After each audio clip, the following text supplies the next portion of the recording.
벡터를 공부하는 데 있어서 가장 중요한 개념 중에 하나인 내적 그리고 외적에 대해서 공부하려고 하는데요. 앞서도 설명한 것처럼 두 벡터의 덧셈과 스칼롭셈이 정의되어 있을 뿐이지 곱셈은 정의되어 있지 않다라고 얘기를 했었습니다. 그런데 많은 학생들이 이 내적이나 외적에 이 프로덕트, 즉 적이라는 개념이 들어가다 보니까 이게 곱셈 아닌가요? 라고 반문하는 학생들이 많은데요. 이것은 말 그대로 인너 프로덕트와 그리고 아우터 프로덕트라는 개념일 뿐이지 곱셈을 나타내는 기호가 아닙니다. 그래서 오해 없도록 하시기 바라고요. 자, 그러면 벡터의 내적과 외적은 각각 어떻게 정의되어 있는지를 학습을 해보도록 하죠. 먼저 벡터의 내적부터 정의하도록 하겠습니다. A 벡터와 B 벡터의 내적은 가운데 이렇게 점을 찍어서 표시하고요.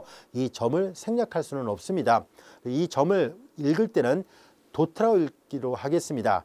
그래서 A 도트 B 또는 그냥 우리말로 A와 B의 내적 이렇게 그냥 혼용해서 사용하도록 하죠. 자, 이제 A 도트 B에서 이 A 도트 B의 수학적 정의는 A의 크기와 그리고 B의 크기와 사이각의 코사인을 곱한 것으로 약속을 하도록 하겠습니다. 자, 여기에서 이 세타의 의미는 다음과 같습니다. A 벡터 이렇게 있고요. 자, 벡터를 평행이동시켜서 시점을 일치시킬 수 있다라고 얘기를 했었죠. B 벡터 이렇게 있을 때 이 사이각을 세타로 놓은 거예요. 이 그림에서 보는 것처럼 세타 취할 수 있는 값의 범위는 제로레디안에서부터 파이레디안 사이에 있습니다. 만약에 이렇게 되어 있으면 이 각이 파이보다 크지 않습니까? 할지 몰라도 이럴 때 이 바깥으로 재지 않고요. 안쪽으로 잽니다.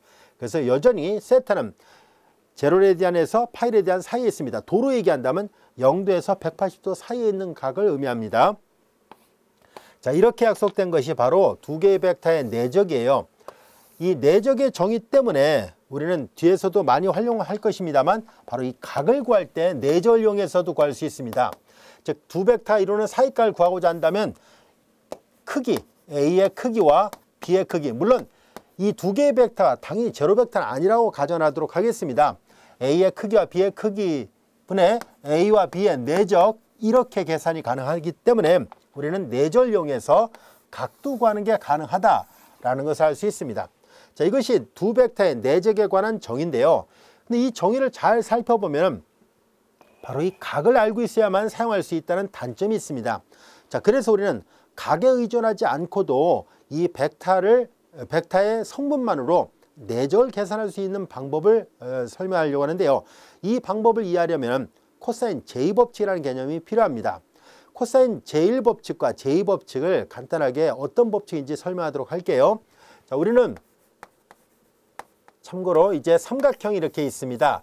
자, 우리는 삼각형에 요 각을 A, 요 각을 B, 그리고 요 각을 C라 놔 보겠습니다. 자, 이때 이 각에 마주보는 변을 대변이라 보통 얘기를 하죠. 그래서 요거를 마주보는 변을 이 각의 알파벳과 같은 알파벳 대신 소문자로 써서 표현하기로 약속을 합니다. 각은 대문자로 그리고 변의 길이는 소문자로 써서 표현하기로 약속을 하고요. 항상 마주보는 변은 같은 알파벳으로 쓰기로 약속을 합니다. 자, 이렇게 돼 있어요. 그리고 이 변의 길이 3개와 각의 크기 3개 모두 이 6개를 삼각형의 6요소라 얘기를 합니다. 이때 코사인 제1법칙이란 것은 뭘 말하냐면 코사인 제1법칙은 이 삼각형의 6요소 중에서 어느 4개의 요소가 주어졌을 때 나머지 하나의 요소를 구할 수 있는 것을 말하는데요. 즉 A라는 이 변의 길이는 나머지 두 변의 길이와 이웃하는 두 각의 크기를 이용해서 구하는 게 가능합니다. 즉 A는 B 코사인 C 플러스 C 코사인 B로 구할 수 있습니다. 별도의 증명 없이 사용하도록 하겠습니다. 자, 이제 B는 A 그리고 코사인 C 플러스 C 코사인 B예요. 정정합니다. 여기는 A예요. 이걸 기억하는 방법은 쉽습니다.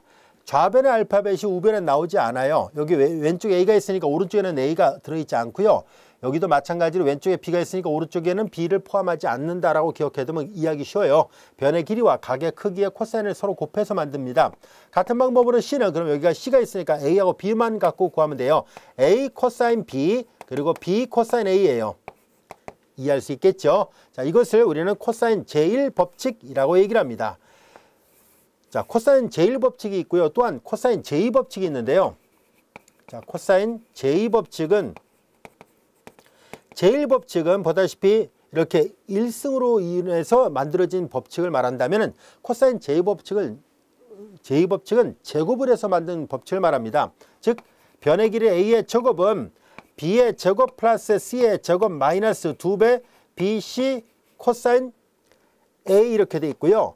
같은 방법으로 b의 제곱은 a의 제곱 플러스 c의 제곱 마이너스 2배 ac 그리고 코사인 b예요.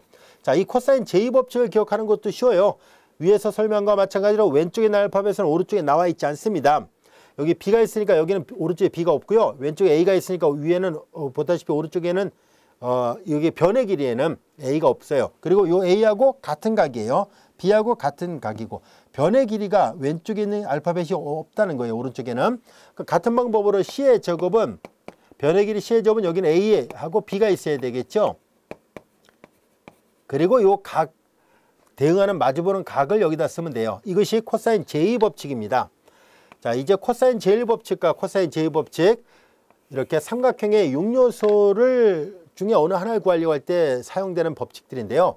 이거하고 이거의 큰 차이점은 얘는 잘 보면 알 수 있듯이 변의 길이 2개와 각의 크기 2개 모두 4개의 6요소 중에 4개가 주어져야 나머지 하나를 구할 수 있다는 것에 비해서 얘는 3개만 있으면 돼요. 즉 변의 길이 2개와 각 하나 모두 3개만으로 삼각형의 6요소 중에 나머지 하나를 구할 수 있다는 것을 말해주고 있으니까 사실상 얘보단 얘가 조건이 더 작잖아요. 하나가 더 적어요.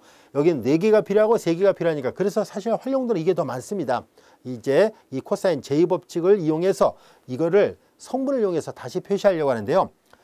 이왕 코사인 제2법칙을 설명했으니까 여기서 추가적으로 조금 전에 내절용해서 각을 계산할 수 있다고 설명했던 것처럼 여기서도 각을 구하는 게 가능해요. 하나만 쓰겠습니다. 코사인 A는 넘겨서 나눠버리면 되거든요. 2BC분의 B의 제곱 플러스 C의 제곱 마이너스 A의 제곱이에요. 나머지 코사인 B나 코사인 C도 마찬가지로 할 수 있을 거예요. 자, 이렇게 해서 우리는 코사인 제2법칙을 이용해서 즉 세변의 길이를 이용하면 각을 구하는 게 가능합니다. 코사인 A만 썼습니다만 같은 방법으로 코사인 B, 코사인 C도 구하는 게 가능해요. 자, 이제 우리는 이 코사인 제2법칙을 이용해서 우리는 2개의 벡터의 내적을 성분을 이용해서 다시 표시하려고 합니다. 그렇게 하려는 이유는 매번 이 각을 측정하기가 어렵기 때문이에요. 자, 그래서 우리는 다음과 같이 이제 계산하려고 하는데요. 자, A 벡터의 성분이 A1, A2가 있고요. 그리고 B 벡터의 성분이 B1, B2라 해보겠습니다. 자, 이제 여기에서 이 A하고 B, 자, 요 점을 끝점을 A점, 요 끝점을 B점이라 놓을게요. 벡터가 B 벡터고 이건 A 벡터였다라 본 거예요.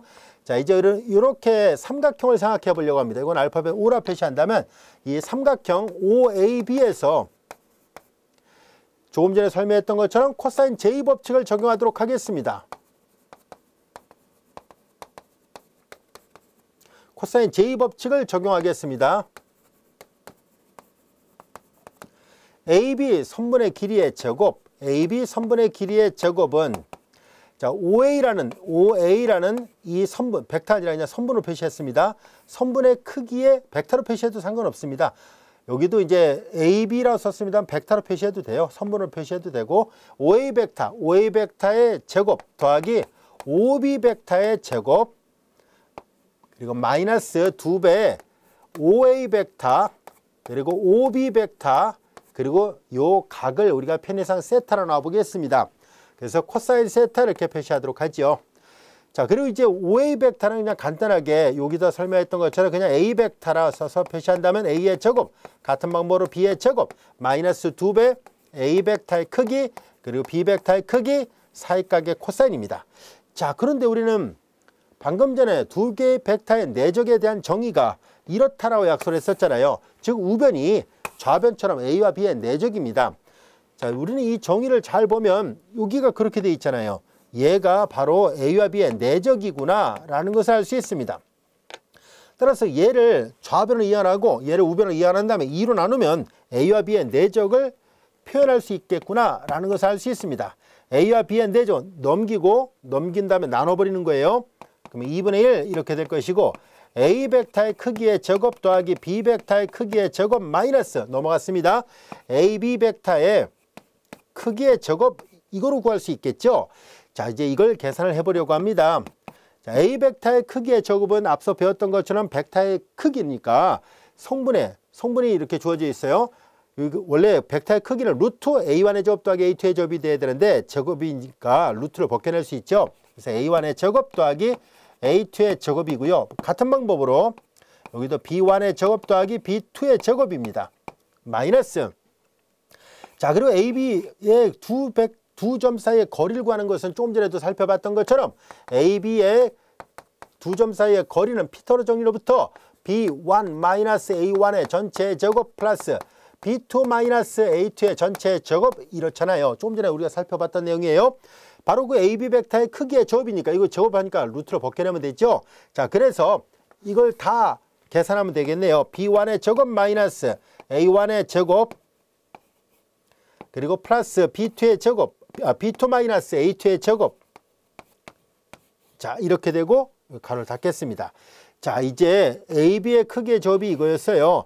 이걸 다 계산하도록 하겠습니다. 2분의 1. 자, 이제 여기 보면은 이거 다 제곱하죠. 제곱인데 마이너스 있잖아요. A1의 제곱 앞에 마이너스 A1의 제곱, 이 A1의 제곱이 지워집니다. 또한 A2의 제곱, 여기 A2의 제곱이 지워져요. 이게 제곱이지만 앞에 마이너스가 있거든요. 그 다음에 B1의 제곱, 이 B1의 제곱 앞에 마이너스 했으니까 지워지죠. 그리고 B2의 제곱, 여기도 B2의 제곱인데 앞에 마이너스 했으니까 지워지죠. 이제 남은 것은 마이너스 2배, 마이너스 2배인데 앞에 마이너스가 있으니까 마이너스 2배, 마이너스니까 플러스 2배. 그래서 2배 A1, B1이 됐습니다. 여기도 마이너스 2배인데 앞에 마이너스가 있으니까 플러스 2배 A2, B2가 돼요. 2하고 앞에 2분을 다 소거시키니까 그래서 A1, B1 플러스 A2, B2 이렇게 됩니다. 자, 이것이 벡터의 성분으로 표시가 되는 내적의 계산법입니다. 따라서 내적은 이렇게 두 가지 방법이 다 가능하다라는 얘기를 하려고 합니다. 즉 A 벡터와 B 벡터의 내적의 원래 정의는 이건데요. 얘는 각을 알아야지 풀 수 있다는 단점이 있어요. 그러나 A 벡터의 성분과 B 벡터의 성분이 주어지기만 한다면 A와 B의 내적은 바로 이 계산 결과를 잘 볼까요? 제1 성분끼리 곱하고 제2 성분끼리 곱해서 더하잖아요. 그래서 여기는 A1, B1 플러스 A2, B2 이렇게 되는구나 라는 것을 알 수 있습니다. 따라서 우리는 앞으로 일일이 각을 측정해야 되는 번거로움을 피하고 앞으로는 이렇게 내적을 성분을 이용해서 계산하도록 하겠습니다. 우리 교재에서는 저자가 R3 공간상에서 이와 똑같은 원리를 적용해서 하나를 여기다 더 플러스 했어요. A3, B3를 했는데 선생님이 이해를 돕기 위해서 그냥 평면에 여기 코사인 제1 법칙과 코사인 제2 법칙을 이렇게 평면에다 표시한 거기 때문에 그래서 이제 성분을 2개짜리로 해서 했는데요. 3개짜리로 확대해도 마찬가지로 성립합니다. 우리는 요 다음 절 1장 2절에서는 Rn 공간상으로 확대를 했을 때 이 내적을 계속 이어나갈 수 있다는 것을 보이려고 하는데요. 즉 A1, B1 더하기 A2, B2 더하기 A3, B3 뿐만 아니라 더 나가서 플러스 점점점 플러스 AN, BN으로 확대가 가능하다는 것을 요 뒷절에서 요 다음 절에서 학습을 해보도록 하겠습니다. 자, 이제 우리는 벡터의 성분이 주어졌을 때 내적을 이렇게 계산한다는 걸 이해할 수 있겠죠. 자, 이번에는 평면의 방정식을 정의하도록 하겠습니다. 자, 공간상의 평면의 방정식을 정의하기 위해서는 법선 벡터라는 개념이 필요한데요. 먼저 법선 벡터가 무슨 말인지 좀 이해를 돕기로 하죠. 자, 법선 벡터란 말은 다음 같습니다. 평면이 하나 주어졌을 때 평면의 수직이 되는 벡터를 법선 벡터라 합니다.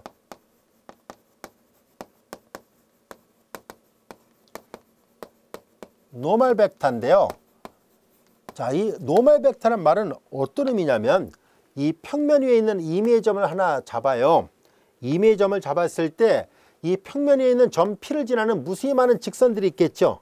무수히 많은 직선들, 이 많은 직선들을 하고 동시에 수직이 되는, 이 많은 직선들하고 동시에 수직이 되는 그런 벡터가 있다면 이 벡터를 우리는 노멀 벡터, 그냥 펜에서 N으로 써서 표시해 볼게요. 자, 이것을 법선 벡터라고 얘기를 합니다. 법선의 이니셜을 따와서 N으로 표시한 것 뿐입니다. 자, 이제 그렇다면 우리는 이 법선 벡터가 평면을 결정할 때는 반드시 법선 벡터가 필요해요. 왜냐하면 이 평면은 결과적으로 이 법선 벡터랑 항상 수직이 되는 평면이거든요. 자, 그러면 이 평면의 방정식을 어떻게 정의하고 또 어떻게 표현할 것인가 하는 것을 알아보려고 하는데요. 이해를 돕기 위해서 그림을 그려서 설명하도록 할게요. 자, 우리가 구하려고 하는 이 평면을 표현해 보려고 하는데요. 이 평면을 편해서 알파로 놔봅시다. 자, 우리는 이제 이 평면의 수직이 되는, 조금 전에 얘기했던 것처럼 이렇게 법선 벡터가 주어져 있다라 보고 이 법선 벡터의 성분을 ABC라 놔보겠습니다. ABC라 놓도록 하겠습니다. 그리고 우리는 이 평면, 우리가 구하려는 이 평면 위에 있는 한 점을 편의상 P라 놓도록 하겠습니다. 이제 교재의 표기랑 좀 달라도 상관없겠죠. 그래서 편의상 P라 놓겠습니다. 그리고 이 점을 X0, Y0, Z0라 놓겠습니다. 즉 평면 위에 있는 한 점이 주어져 있다고 보겠습니다. 그리고 벡터는 평행 이동이 가능하기 때문에 이 N벡터 반드시 P점을 C점으로 가질 필요는 없어요. 그냥 아무 데나 있어도 상관없는데 그냥 그림을 그리기 좋게 이렇게 표현한 것 뿐입니다. 자, 우리는 여기에서, 왜냐하면 벡터는 평행이동이 가능하니까 C점을 이 P에 일치시킬 수 있거든요. 자, 그러면 이제 평면이 있는 한 점 P를 지나면서 법선 벡터가 N벡터로 주어지는 이 평면을 알파라 했을 때 알파는 어떻게 표현할 수 있을까 하는 얘기인데요. 우리는 앞서 법선 벡터의 수학적 정의는 점 P를 지나는 무수히 많은 직선들하고 수직이 되는 벡터를 법선 벡터라 얘기를 했었잖아요. 자, 그래서 우리는 점 P를 지나면서 자, 이렇게 N벡터는 하고 수직이 되는 이 파란색 직선은 바로 평면 위에 있습니다. 이게 법선 벡터라 얘기를 했기 때문에 당연히 점 P를 지나는 무수히 많은 직선하고 수직이어야 되잖아요. 따라서 이 무수히 많은 직선은 이 평면 위에 있는 직선이에요. 이 직선 위에 한 점은 임의의 점을 Q라 놓겠습니다. 이 Q점의 좌표를 X, Y, Z라 놔볼게요. X, Y, Z라 놓는다면 그러면 그림을 잘 보세요. P에서 Q로 가는 벡터, 이 P에서 Q로 가는 벡터와 N으로 가는 벡터는 서로 직교하죠. 서로 수직이라는 것을 알 수 있습니다. 자, 여기서 잠시 부연 설명하도록 할게요. 두 개의 벡터 이루는 사이각이잖아요. 만약에 세타가 2분의 파이 레디안이면 90도예요. 그러면 코사인 90도는 0이잖아요. 코사인 2분의 파이가 0이거든요. 그래서 이게 0이니까 얘네들이 0이 아닐지라도 우리는 A와 B의 내적은 제로일 수밖에 없다는 것을 알 수 있습니다. 자, 그래서 이렇게 두 개의 벡터 이루는 사이각이 90도가 되면 내적은 제로예요. 역도 성립합니다. 0벡터가 아닌 두 개의 벡터의 내적이 제로라는 얘기는 두 개의 벡터가 서로 수직이라는 뜻을 담고 있거든요. 바로 이 수직이라는 조건을 이용해서 문제를 풀도록 하겠습니다. 내적이 제로라는 것을 활용할 생각입니다. 자, 그러면 P에서 Q로 가는 벡터와 P에서 Q로 가는 이 벡터와 그리고 N벡터는 서로 내적이 제로일 수밖에 없죠. 법선 벡터의 정의로부터 서로 수직이어야 되고, 그러면 수직이라는 조건을 내적을 이용해서 계산할 수 있거든요. 내적이 제로이면 서로 직교한다는 것을 알 수 있습니다. 자, 그리고 우리는 앞에서 얘기했었죠. 모든 벡터는 위치 벡터의 차로 표시가 가능합니다. 앞서 그림을 그렸었던 것처럼 벡터를 평면상에, 예를 들어서 여기가 P, 여기가 Q예요. 그럼 P에서 Q로 가는 이 벡터를, 자, 요 벡터가 OP 벡터죠. 요 벡터가 OQ 벡터예요. P에서 Q로 가는 벡터는 이 벡터에다 이 벡터를 더한 게 이 벡터였으니까 PQ 벡터는 OQ-OP로 표시가 됩니다. PQ 벡터는 OQ-OP 벡터예요. 앞서 설명한 것처럼 C점이 원점이 되는 벡터가 위치 벡터라고 얘기를 했었잖아요. 그러니까 C점이 원점이고 종점이 Q점이에요. Q점의 좌표는 XYZ예요. 그리고 내적이고요. OP 벡터는 C점이 원점이고 종점이 P죠. 종점이 P니까 X0, Y0, Z0예요. 성분이.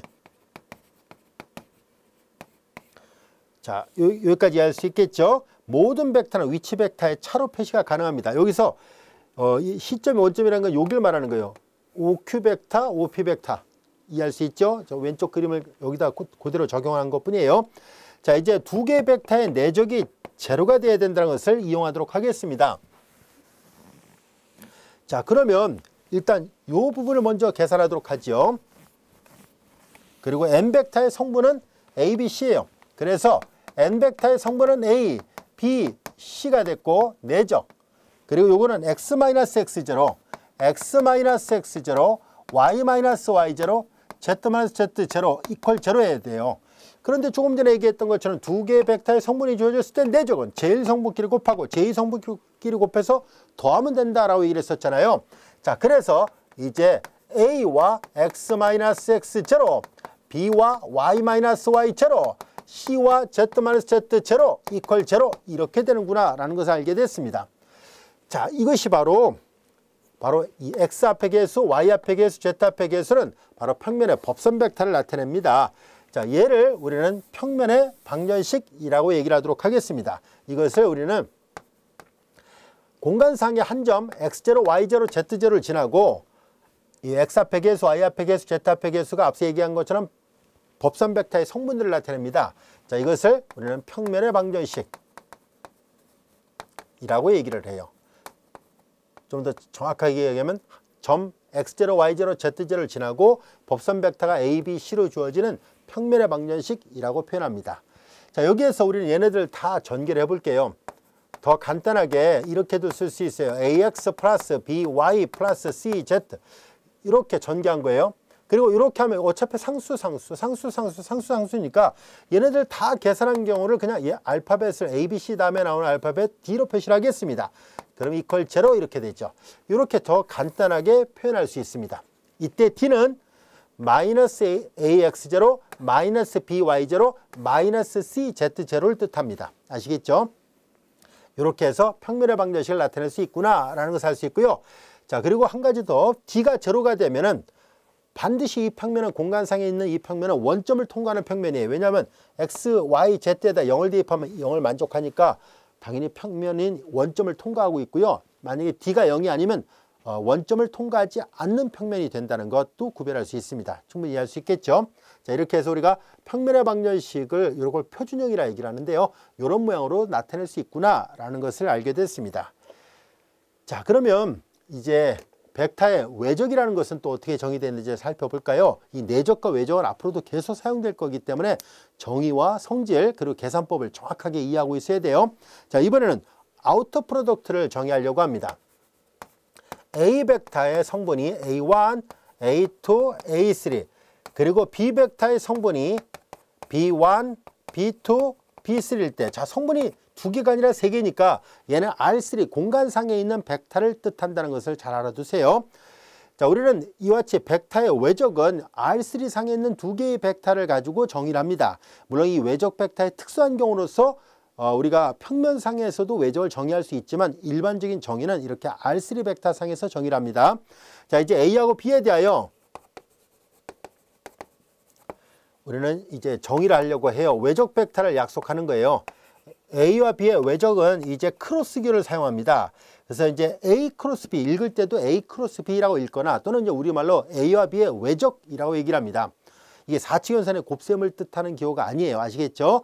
벡터 사이에 있는 크로스 기호는 외적을 나타냅니다. 그래서 A와 B의 크로스 프로덕트, 우리 책에서는 저자분들이 교적이라고 하셨네요. 보통 이제 대부분의 이제 수학책이나 다른 공학책 같은 데서는 아우터 프로덕트라는 의미로서 얘를 이제 외적이라는 말을 더 많이 사용합니다. 그래서 교적, 외적, 여러분들이 우리 경제 수학책을 읽을 때 교적이란 말이 나오면 이걸 나타내고 있구나라고 기억해 두면 됩니다. 또는 이제 대부분의 책에서는 이것을 이제 아우터 프로덕트를 이제 외적이라고 해서 번역해서 사용하고 있습니다. 그래서 선생님도 교적이라는 말보다는 그냥 외적이라는 말을 더 많이 사용하도록 할게요. 근데 우리 책을 읽다 보면 이제 뒤에도 이제 교적이라는 단어가 나오는데요. 그러면 지금 배우는 용어를 나타낸다라고 알아두시기 바랍니다. 자, A와 B의 외적 벡터는 다음 같이 정의를 합니다. 이거 정의예요. 약수를 어떻게 한 것이냐면은 A2, B3 이거 좀 정의가 좀 까다로워요. A3, B2 이렇게 돼 있고요. 그리고 A3, B1 마이너스 A1, B3 그리고 A1, B2 마이너스 A2, B1 이렇게 되어 있습니다. 자, 이렇게 약속되어 있어요. 좀 까다롭게 되어 있죠. 자, 여기 보면 근데 이게 되게 복잡하긴 한데요. 그래도 기억하기는 그리 어렵진 않습니다. 이것을 제1성분, 여기가 제2성분, 여기가 제3성분인데요. 제1성분에는 1이라는 첨자가 들어있지 않고요. 제2성분은 2라는 첨자가 없어요. 제3성분은 3이라는 첨자가 없어요. 그래서 그리고 알파벳 AB, AB 이렇게 순서로 되어 있습니다. 그리고 이제 얘를 좀 더 기억하기 쉽게 하기 위해서 얘를 암기하기 좋게 하기 위해서 다음같이 설명하도록 할게요. 그냥 외우는 요령이라 생각하면 됩니다. A와 B의 외적은 A를 위에다 B를 아래다 이렇게 써놓고요. 외적은 곧 살펴보겠습니다만 교환법칙이 성립하지 않아요. 그래서 항상 A 크로스 B 이제 앞뒤를 바꿔놓을 수 없다는 걸 잘 알아두세요. 그래서 A를 위에다 쓰고요. 앞에 있는 걸 위에다 쓰고 뒤에 있는 걸 아래다 쓴 다음에 어떻게 계산하면 이걸 이해하기 쉽냐면은, 자, 이제 첫 번째 성분은 이렇게 2라는 첨자 없다를 썼죠. 그러니까 1이라는 첨자가 들어가 있지 않은 부분을 이제 계산하는데 X자로 계산합니다. 이렇게 X자로. 자, 이것을 이제 뒤에 가서 이제 행렬식 단원에서 사라세 방법을 배우게 되면, 아, 이건 이제 사라세 방법의 그 계산법하고 닮아 있구나라는 것을 알 수 있어요. 그래서 외우기는 훨씬 더 쉬울 텐데요. 뒤에 가서 다시 한번 설명할게요. 자, 이렇게 X자로 계산합니다. 이렇게 곱한 값에서 이렇게 곱한 값 뺀 거예요. A2, B3 마이너스 A3, B2예요. 자, 그 다음에 이제 여기는 2라는 첨자가 없더라 얘기를 했었죠. 가운데 걸 빼요. 이렇게 계산한 것이 아니라 이제 가운데 거는 이렇게 거꾸로 계산합니다. A3, B1에서 A1, B3를 빼요. A3, B1에서 A1, B3를 뺀다는 거 아시겠죠? 자, 이제 다시 볼게요. 자, 첫 번째 성분은 이렇게 X자로 계산하고, 두 번째 성분은 이렇게 계산해서 구합니다. 세 번째 성분은 3이라는 첨자 없더라 얘기를 했었죠. A3를 빼고 그 다음에 순서대로 계산합니다. A1, B2, A1, B2 마이너스 A2, B1입니다. 이렇게 약속된 이것을 우리는 외적이라고 정의하도록 하겠습니다. 두 개의 벡터의 외적 벡터라고 정의합니다. 앞서는 이것을 내적이라 얘기를 했었죠. 인너 프로덕트라 했다면 이것을 두 벡터의 외적이라고 얘기를 합니다. 크로스 프로덕트라고도 하고 아우터 프로덕트라고도 하고요. 크로스 프로덕트 우리 저자분들은 이제 교적, 아우터 프로덕트는 이제 외적 이렇게 해서 사용하고 있습니다. 이해할 수 있겠죠? 인너 프로덕트 내적, 아우터 프로덕트 외적, 이제 단어가 서로 대비되고 있어요. 자, 이제 우리는 이 외적 벡터는 어떤 성질을 갖고 있을까 하는 것을 살펴보려고 하는데요. A 크로스 B에다가 A를 내적을 하잖아요. 그리고 나서 이 내적이니까 여기다가 A 벡터 성분 A1, 여기다 A2, A3를 곱하는 거예요. 즉 A1, A2, B3, 마이너스 A3. 자, 성분이 주어질 때 내적은 끼리끼리 곱해서 다 더한다라고 얘기를 했었잖아요. 그래서 제1 성분끼리 곱하고 제2 성분끼리 곱하고 A3, B1, 마이너스 A1, B3 그리고 제3 성분끼리 곱하죠. A3하고 얘네들을 곱합니다. A1, B2, 마이너스 A2, B1이에요. 자, 근데 이걸 다 계산하면 어떤 결과가 나오는지를 한번 살펴보려고 해요. 이렇게 전개할까요? A1, A2, B3. 그 다음에 이제 여기 보면 A1, A2, B3를 여기 있네요. 이렇게 전개하면 마이너스 A1, A2, B3가 있으니까 얘하고 얘가 소거되고요. 그 다음에 이렇게 전개하면 마이너스 A1, A3, B2죠. 그 다음에 이제 여기 이렇게 전개한 것이 플러스 A1, A3, B2니까 얘하고 얘가 지워집니다. 자, 그 다음에 이번에는 이거 전개할까요? A2, A3, B1이죠. 이렇게 전개하면 마이너스 A2, A3, B1이니까 이거랑 이거랑 지워져요. 다 지워져서 제로가 돼요. 따라서 A 크로스 B하고 A의 내적이 제로예요. 앞서 얘기했었죠. 내적이 제로라는 얘기는 서로 직교한다는 것을 의미하고 있습니다. 물론 A, B가 다 제로 벡터가 아니라고 보겠습니다. 자, 그래서 이 두 개의 벡터의 내적이 제로였기 때문에 그러므로 앞서 설명한 것처럼 서로가 직교한다라는 것을 알게 됐습니다. 같은 방법으로 일단 결론을 먼저 내리고요. A하고 직교할 때는 이 기호는 수학에서 직교, 펍이라는 기호예요. 퍼펜디큘러의 약자서는 간단하게 펍이라 있습니다. A와 B의 외적 벡터하고 A하고는 서로 직교합니다.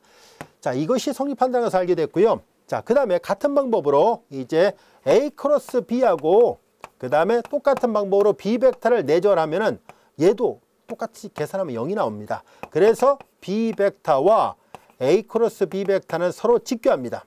서로 직교하게 돼요. 자, 그러므로 서로 직교하기 때문에 그림으로 시각화시켜서 나타내면 다음과 같습니다. A 벡터와 B 벡터, 이 두 개의 벡터의 외적 벡터가 기하학적으로 어떤 의미가 있을까 하고 살펴보니까 A 벡터가 이렇게 있고 B 벡터를, 자, 이제 두 개의 벡터는 평행이동시켜서 시점을 일치시킬 수 있다고 얘기했었죠. A 벡터, B 벡터를 이렇게 시점을 일치시켰을 때 A와 B의 외적 벡터가 갖고 있는 기하학적 의미는 바로 이렇게 되어 있습니다. A하고도 직교하고 B하고도 직교하니까 이렇게 생긴 노란색 벡터가 A 크로스 B 벡터입니다. 그리고 외적 벡터는 서로 직교하는 것은 이 아래쪽도 있거든요. 아래도 이게 직교하는 벡터가 있어요. 근데 이거는 우리가 어떻게 하기로 약속을 하냐면, 자, 이제 이건 공간상에 있는 벡터들이다 보니까 좀 더 시각적으로 표현을 해야 되겠군요. 자, 이제 예를 들어서 A 벡터를 하얀색 분필, B 벡터를 주황색 분필로 하고 공간상의 시점을 이렇게 일치시켰다라 볼게요. 이때 A와 B의 외적 벡터를 약속할 때 다음같이 하기로 정의를 합니다. 오른나사 법칙을 앙페르 오른나사 법칙으로 외적 벡터를 정의하기로 약속을 해요. 이제 A에서 B 방향으로 감아졌을 때 엄지손가락이 펼쳐지는 방향이 있죠. 보통 이제 오른나사 법칙이라고도 얘기를 합니다. A에서 B 방향, A가 먼저고 B가 나중이에요. A에서 B로 감아졌을 때 엄지손가락이 펼쳐지는 방향이 A와 B의 외적 벡터의 방향이에요. 그럼 얘는 어떻게 할 겁니까? 하면 거꾸로 잡아봐요. B 크로스 A로 잡으면 아래로 내려가죠. 그래서 이 파란색은 바로 B 크로스 A 벡터예요. 외적 벡터는 보다시피 교환이 안 돼요. 아시겠죠? 바꿔놓는 순간에 방향이 반대가 돼요. 이 그림을 보면 알 수 있듯이 결과적으로 B 크로스 A 벡터는 A 크로스 B 벡터하고는 정확하게 부가 반대가 돼요. 크기는 같을지라도 방향이 반대돼서 마이너스 부가 붙어서 교환 법칙이 성립하지 않습니다. 맞아 쓰면은 A 크로스 B하고 B 크로스 A는 같은 벡터 아닙니다. 교환이 안 된다는 것 우리가 뒤에 가서 또 정리를 할게요. 교환 법칙이 성립하지 않는다는 것을 잘 알아두세요. 자, 이것이 벡터의 외적에 관한 정의였었습니다. 그리고 기하학적으로 어떤 의미가 있는지도 살펴봤습니다. 자, 이번엔 간단한 예문 하나 살펴보도록 하죠. 한 점을 통과하는 하나의 평면이 이 벡터와 직교할 때 평면의 방정식을 구하시라는 얘기예요. 조금 전에 얘기를 했었죠. A, B, C는 수직이 되는 법선 벡터의 성분이에요. A가 저쪽에서 4, B가 2, 그리고 C는 마이너스 5를 뜻하고요. 지나는 점의 좌표가 3, 마이너스 1, 7이잖아요. 이게 3, 마이너스 1, 7이었다는 뜻이에요. 여기다 그대로 대입해 보세요 라는 얘기예요. 예제 2번에 풀이를 여기다 하겠습니다. 이 평면의 방정식을 잘 기억하고 있다면 이거 어렵지 않습니다. 자, 법선 벡터의 성분이 4, 그리고 x 마이너스 지나는 점의 좌표가 3, 그리고 그 다음에 플러스 2, 여기 2가 있어요. y 마이너스 1이잖아요. 마이너스 플러스 1이 되고요. 그 다음에 마이너스 5가 있습니다. 여기 마이너스 5예요. 그리고 지나는 점의 좌표가 z좌표가 7이잖아요. 그래서 여기는 z 마이너스 7 이퀄 0예요. 이거 다 전개하는 거 생각하도록 할게요. 이거 그래도 한번 해볼까요? 4x 플러스 2y 마이너스 5z가 같이 되고 마이너스 3, 4, 12 그리고 플러스 2 플러스 5, 7, 35 이와 같이 됐습니다. 이건 마이너스 10이 되니까 플러스 25가 되는군요.